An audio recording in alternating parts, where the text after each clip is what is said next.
Finland will now have joined as NATO's newest member, and I think it's worth spending a couple of minutes talking about what that means.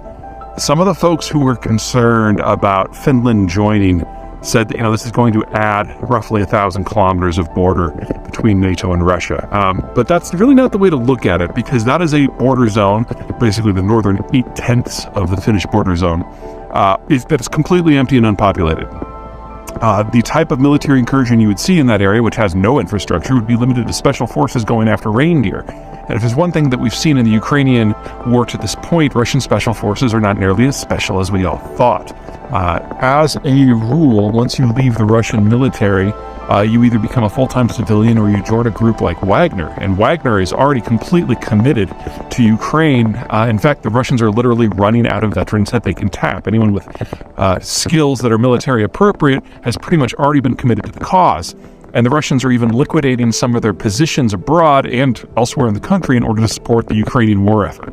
So we're seeing air defense troops from the far east and even peacekeepers from Nagorno-Karabakh being relocated back to Ukraine. So the Russians simply don't have the force structure that's necessary to launch an assault on that front at all.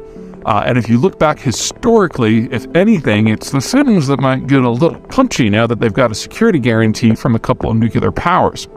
Three, sorry, I always forget about France. Anyway, if you look back to the Winter War, which was fought in 1940 and 1941, it's one of the many sideshows that happened in World War II. The Russians, with poor logistics and poor leadership and poor training, sound familiar, poured across the border thinking they could do a decisive knockout punch and occupy all of Finland in a matter of months. Again, sound familiar? It didn't go that way, and the Finns proved that with a generation of intensive training to prepare for one thing, a Russian invasion, you can actually get pretty good. And over the course of the Winter War, the Finns regularly inflicted a 40-to-1 casualty ratio on the attacking Russians, and it ultimately ended in an armistice and a peace treaty.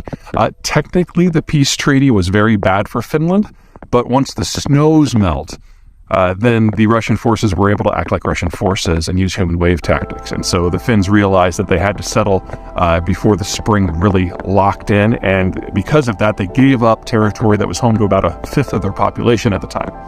Which brings us to the final point of why NATO membership with Finland is actually a great thing.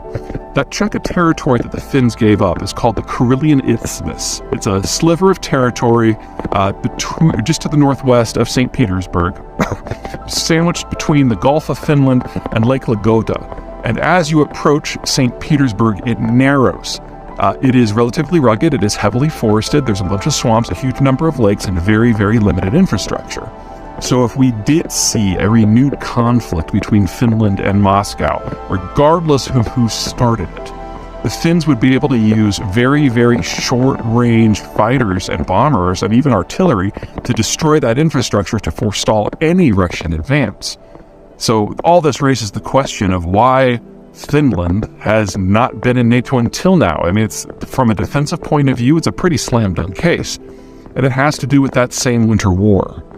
The Finns knew that if they were standing alone against Stalin, and they even fear today, after seeing what they have in Ukraine, that if they're standing alone against today's Russia, that in the end they wouldn't have a chance.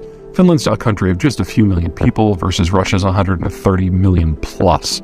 And so even if you get those 40-to-1 casualty ratios, eventually you simply run out of people before the Russians do. And so Finlandization is the term that took place during the Cold War. The idea that Finland could be independent, it could be a democracy, it could have whatever economic system it wanted, but all security decisions had to be run by Moscow, and Moscow had full veto power. So NATO membership was completely off the table. But the Russia of today is nothing like the Russia of 1946. And so Finland now thinks that if we've got a Russia that is in its dying days because of its demographic collapse and it's willing to lash out at any territory that it thinks that it needs to survive, the Finns know that Finland is on that list. And best to get the security guarantee of cover from the United States, from Germany, from France, from Britain, and all the rest now. The next step, of course, will be Swedish membership. That's going to take at least a few more weeks, but now that the Finns are in, it's really only a matter of time. All right, talk to you guys later.